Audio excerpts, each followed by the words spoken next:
this is definitely something very close to Ryan and I's heart, was an off-the-cuff remark by Donald Trump where neither of us really believe it's true, but we would like for this to be true. Let's take a listen. We have the greatest military equipment in the world. We're building it.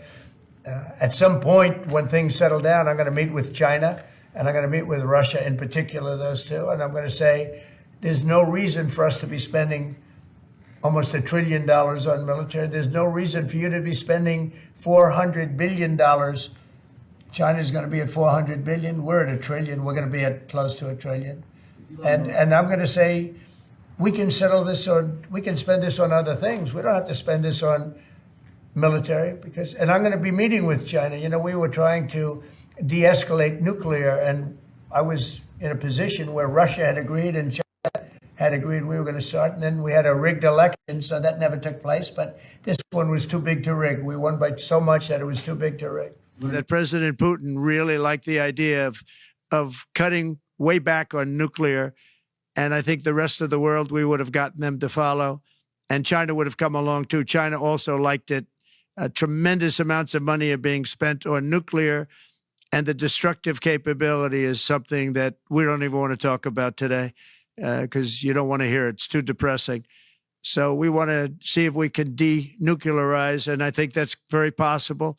So, Ryan, is this the most radical proposal since what? Since Richard Nixon or prior to that?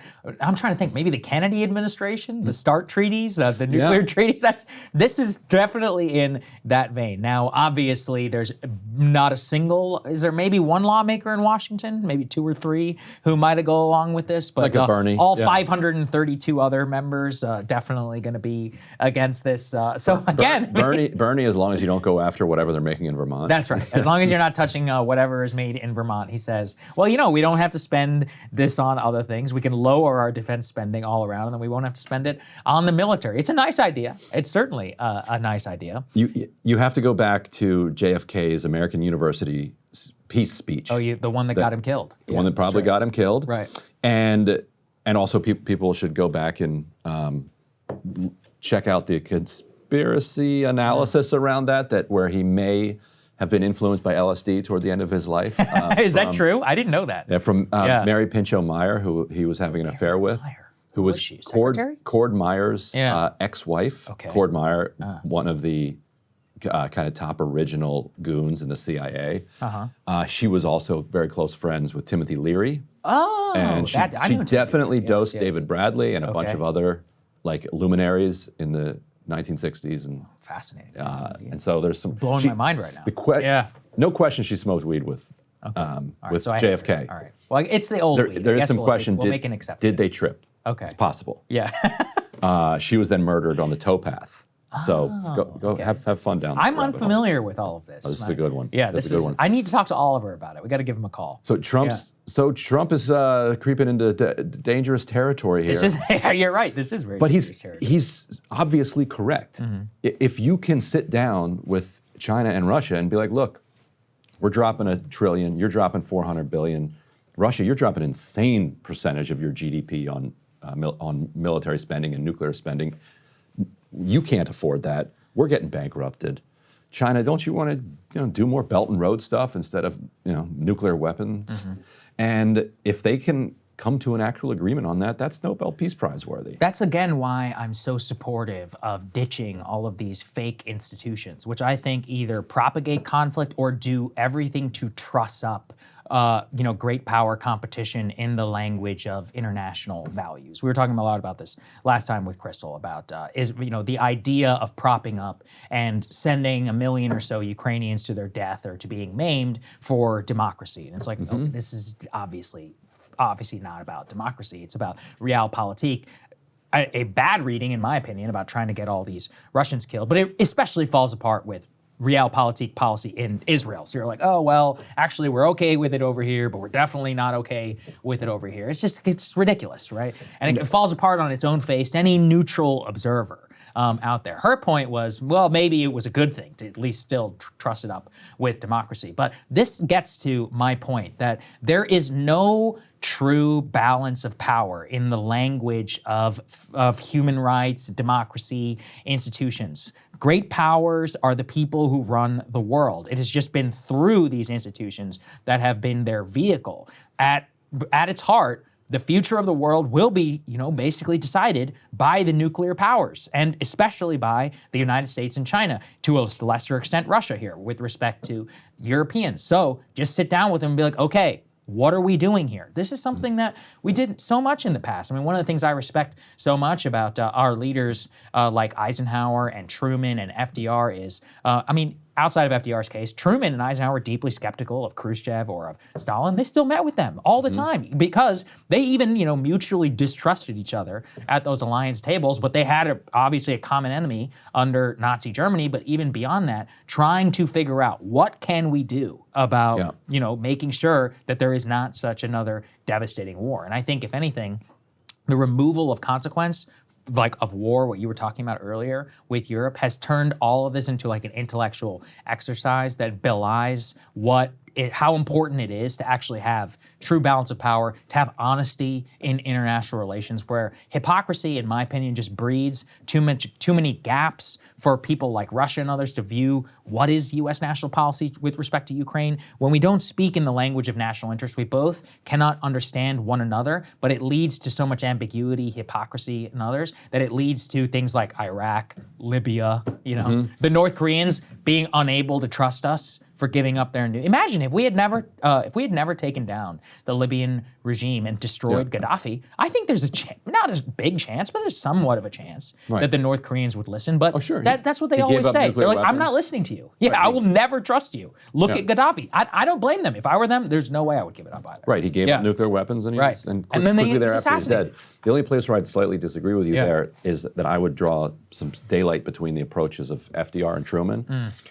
Whereas FDR, I think, if he had lived, was willing to, and in the whole, if he had lived, you can kind of fill in your own utopia, but there's a lot of evidence, I think, that FDR had decided that in a post-World War II era, it was time to share the world with communism and with the Soviet Union. That's definitely true. It was not going to be it wasn't going to be a Cold War that was a zero-sum contest of, we must defeat them or they will defeat us. That he believed that there was enough of a world order that could be, that the pressure of communism was going to blunt the ills of capitalism and create enough of a social welfare state that it would be more stable in a Keynesian kind of way. Whereas Truman and the kind of national security apparatus that was behind him really saw it as a zero sum. So in some ways, we now have another opportunity to make that bargain with another version of communism, but now it's instead of FDR, it's Trump, and instead of Stalin, it's Xi. And let's share the world. Yeah. Well, Xi is a lot smarter than Stalin, so I'd rather talk to him. But let's share it instead of fighting over it. It doesn't have to be a zero-sum competition. Right. Well, I'm not so sure about that, but at the very least, zero-sum competition can actually still have a more stable outcome than whatever the hell is currently happening with Ukraine. It's not in NATO, but we're going to treat it like NATO. We're going to send a lot of troops there, and it's a vital of interest in NATO. Except NATO countries are supposed to be a vital interest. It doesn't make any sense. All of it falls apart in itself. You got to defend Ukraine so that we can defend NATO. It's like, well, the whole purpose is to defend NATO. So, and then before that, NATO knocked off Muammar Gaddafi. So what? Libya was a vital interest to NATO? That still remains one of the most insane things that ever happened. Let us, however, say that the resistance right now to reducing military spending is titanic in terms of what you're up against in Washington. We have an example here from Dan Crenshaw, some people have called him. I don't know why they would. Here on Face the Nation, let's take a listen. When it comes to the military and military spending, the U.S. spends about 3.4% of its GDP on defense. Are you on board with boosting it to 5%, which is what President Trump is saying Western countries need to do? Are Republicans going to do that? It's quite the target. Look, we've got a lot of work to do right now. We've got a budget to pass from the last year's budget. Government funding expires on March 14th, so we got to deal with that. We got to deal with the debt ceiling. We've got to finance disaster aid for California wildfires. We've got a reconciliation bill coming up. Look, you look at the world at the moment and where America stands and the investments we need to make. it's pretty obvious we need to increase defense spending, and the exact amount, of course, will get worked out in Congress. So there you go. And yes, and Pentagon spending is the only thing that the media will ever talk about in its proper terms, which to me, the proper way of talking about spending is as a percentage of GDP. Obviously. Because that's how you can understand something. You know, what do you spend in rent as a percentage of what you make? Like, that's what matters. That's right. And so 3.4%, all of a sudden now it's oh, that's kind of tiny. We could do a little bit more than that. They never will talk about like the actual foreign aid to like Africa as a percentage of GDP. That isn't the like regime change Well, stuff. you're going to hear it from me at least, right? Right. I'll tell. Well, that's part of why I get annoyed. Everyone's like, "This is an American revolution." I'm like, guys, it's 0.7% of the federal budget, okay? Like, and actually, And that includes all the whatever regime this change Africa stuff. You take that out. I was going to say. It's like- So if you take out the woke bullshit, it's like maybe 0.25% of the federal budget. If you want a real American revolution, you got to go for the Pentagon or you got to go for the entitlement programs. I don't think we should go for the entitlement programs. So what do we have left there, right? Pentagon it is. Let's talk, right? Yeah. If anybody ever wants to talk about that, my door is open. My phone line is ready. However, conveniently, there's just way too much. I mean, as you and I know right now, of all the talk for firing federal workers, et cetera, there has not been even a modest dent in what the economy of Washington really is. If Doge, all those other people actually go after the Pentagon, that's when you're going to see a real fall in housing values and a destruction of the Northern Virginia economy. Until that time, we're not talking about a substantial amount of people. The closest we got was we reported last week that Elon Musk had a $400 million contract for these armored Teslas. We had it here on the show. Yeah. And then whoop, they nixed that contract. So did they nix it? I thought they only changed the name of it. First they changed the name, and then a day or two later they said actually this whole thing's on hold. Really? Which, and frankly, from a green, let's talk about clean energy real quick. From a green perspective, this was stupid anyway, because if you are driving around in an armored diplomatic vehicle, then by definition you're in a difficult country, it's a developing country. Right. Yeah, so where are you going to charge your car? You're going to charge it at the embassy, which is fired by a coal-powered plant. Like any country, if you're in Norway, you don't need an armored Tesla. Yeah, good point. You can get around in an Uber. Right. But, and there you can maybe find some renewable energy. But in Congo, where you do need armored vehicles to get around, those are coal plants that are firing your electric vehicle. So you've got the carbon footprint of making the thing, then you've got the carbon and of getting the rare earths. It's starting to sound like me on electric vehicles. Then you got the carbon footprint of shipping it over to Congo. That's right. And then you're plugging it into a coal-fired power plant. Well, it's extra stupid because you take the cobalt out of the Congo, you ship it to China or the United States, you refine it, you put it in the country, and you ship it back to the Congo. And then you plug it into a coal-fired power plant. Plug it into a coal-fired power plant. Yeah, so they've paused that contract. Okay, good. Yeah, you're welcome. That's $400 million for you. Right, but now what are they going to buy? They should just buy a Land Cruiser. That's what we all know. Look, buy the old. What's gas guzzlers, What's that truck that all the terrorists use? Hilux. Toyota. Get the yeah, Toyota. That thing is sick. Let's be honest. We have got a lot of proof in a lot of these videos. I want to see the diplomats riding in the back of the white Toyota. In the back of a Toyota Hilux. It's indestructible. When I lived in the Middle East, all the Arabs were rolling around in Toyota Land Cruisers. You got to learn from them. Hey, if you like that video, hit the like button or leave a comment below. It really helps get the show to more people. And if you'd like to get the full show ad-free and in your inbox every morning, you can sign up at breakingpoints.com. That's right. Get the full show, help support the future of independent media at breakingpoints.com.